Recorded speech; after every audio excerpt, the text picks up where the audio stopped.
From a cafe in Concord to an overpass in Portsmouth, New Hampshire, like the rest of the country, is seeing an increase in what law enforcement describes as organized acts of extremism. More planned incidents, more ideological incidents that are driven by hate groups. One group that has set its sights on the Granite State, NSC 131, also known as the Nationalist Society Club. They've been responsible for several incidents that have occurred across the state.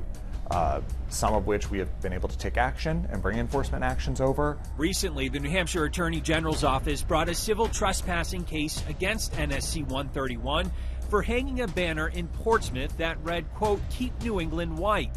A Superior Court judge originally dismissed the case. The state has filed an appeal. We work with our partners across the state, so local law enforcement agencies, the county attorney's offices here in New Hampshire.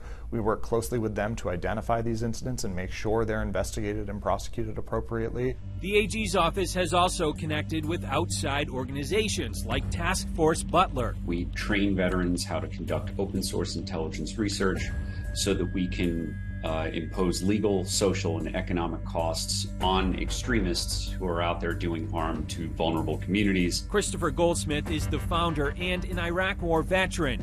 He launched the nonprofit as a means to serve his country in a new way. The vast majority of our work at Task Force Butler is remote, and it's anonymous, and it's entirely passive. Goldsmith and his team of volunteer veterans across the country go undercover to infiltrate hate groups. I assume with these groups, is there like a vetting process? Are they strict as to, who joins them? Some have extremely strict vetting that requires providing real proof of identification, like basically a resume, right?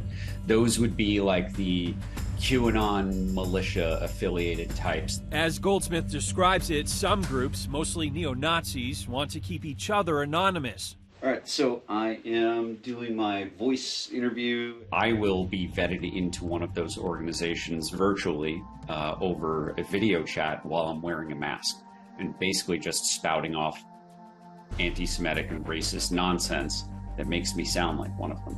And often, once they see that I've got blue eyes, they're like, okay, you're good, you're in. And once on the inside, Task Force Butler monitors and gathers as much information as possible on members and planned events. What we want to do at Task Force Butler is create courtroom-ready documents for prosecutors and potential civil litigants, so that these neo-Nazi organizations can be held accountable in a court of law. Task Force Butler has taken all the information that it has gathered and put it in this 300-page report.